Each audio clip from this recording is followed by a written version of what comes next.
The world held its breath as the USS Kitty Hawk, the lead ship of her class, first took to the seas.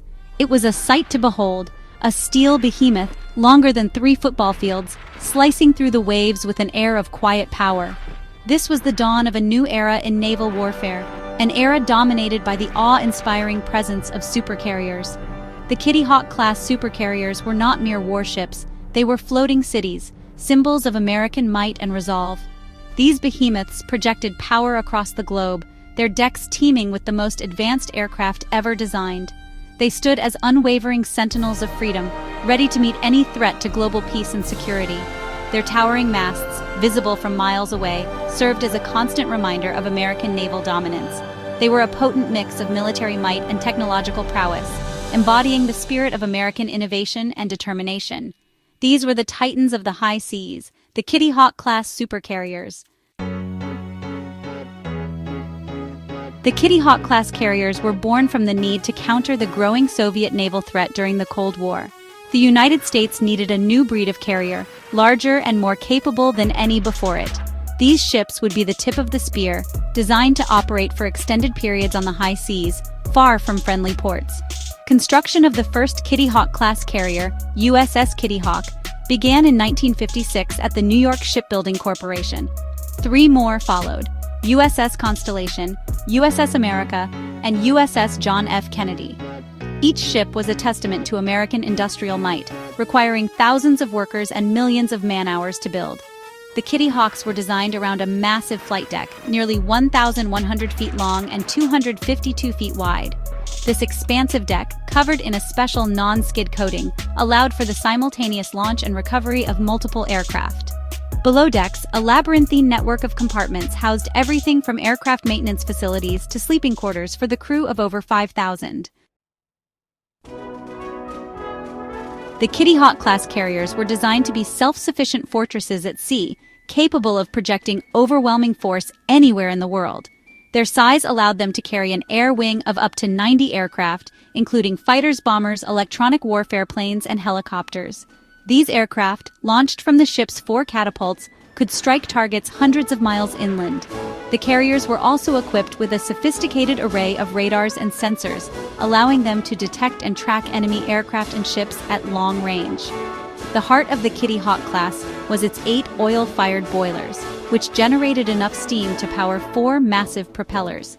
These powerful engines could propel the 80,000-ton behemoth to speeds in excess of 30 knots, allowing it to keep pace with the fastest warships of the day.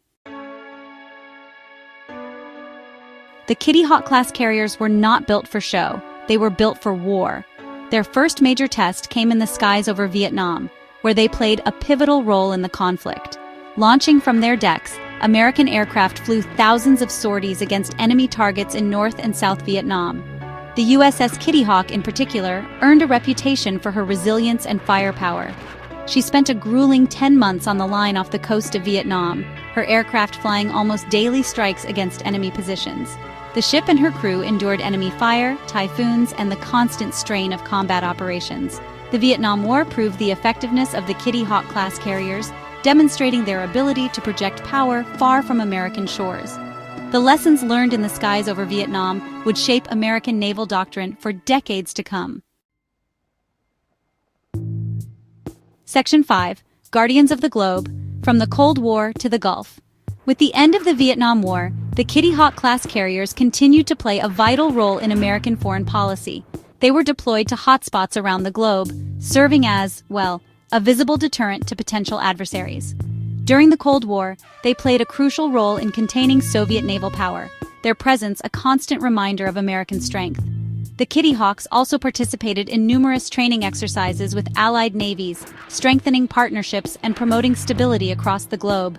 These exercises honed the skills of their crews and demonstrated the interoperability of American forces with their allies. When Iraq invaded Kuwait in 1990, the Kitty Hawk-class carriers were among the first responders. The USS America and USS John F. Kennedy spearheaded the American-led coalition in Operation Desert Storm, launching hundreds of airstrikes against Iraqi targets. Section 6. Instruments of Mercy, Humanitarian Relief Efforts. The Kitty Hawk-class carriers were not just instruments of war.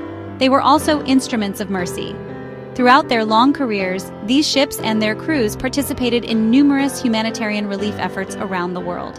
In 1971, the USS Kitty Hawk played a vital role in Operation Sea Angel, providing aid to millions of refugees fleeing violence in East Pakistan. The ship's helicopters ferried supplies and medical personnel to devastated areas, while her crew worked tirelessly to provide food, water, and shelter to those in need. The Kitty Hawks also provided assistance following natural disasters, such as typhoons, earthquakes, and tsunamis. Their ability to operate independently for extended periods, coupled with their vast logistical capabilities, made them invaluable assets in disaster relief operations. Section 7. The Setting Sun, Decommissioning, and Their Fate. As the 20th century drew to a close, the Kitty Hawk-class carriers, once at the forefront of naval technology, began to show their age. The demanding nature of carrier operations, coupled with the relentless march of progress, had taken their toll. One by one, these once mighty vessels were decommissioned, their active service at an end. The USS Kitty Hawk was the last of her class to be retired, her decommissioning in 2009 marking the end of an era. The fate of these decommissioned giants varies. Some were sold for scrap, their steel hulls broken down and repurposed. Others remain in mothballs, their futures uncertain. Section 8. Enduring Legacy, Shaping Modern Naval Doctrine. The Kitty Hawk-class carriers left an indelible mark on naval history. They were the first supercarriers in the truest sense of the word, setting the standard for all that followed. Their design, capabilities, and operational history shaped modern naval doctrine. These ships proved the effectiveness of carrier air power in a variety of conflicts, from the jungles of Vietnam to the deserts of the Middle East. Their ability to project power across the globe, independent of land bases, made them invaluable assets in American foreign policy. The lessons learned from the design, construction, and operation of the Kitty Hawk-class carriers were directly applied to their successors, the Nimitz-class and Gerald R. Ford-class carriers. The legacy of these titans of the high seas lives on. Section 9. Conclusion. Titans of their time. The Kitty Hawk-class supercarriers were more than just warships. They were symbols of an era.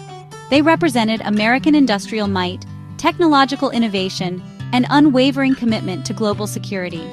For over 4 decades, these titans of the high seas patrolled the world's oceans, standing ready to defend freedom and deter aggression. They were instruments of war when necessary, but also beacons of hope in times of crisis. Though their time in active service has come to an end, their legacy continues to inspire. The Kitty Hawk-class supercarriers will forever be remembered as the giants of their time, the forerunners of the modern supercarrier, and a testament to the enduring power of American naval might.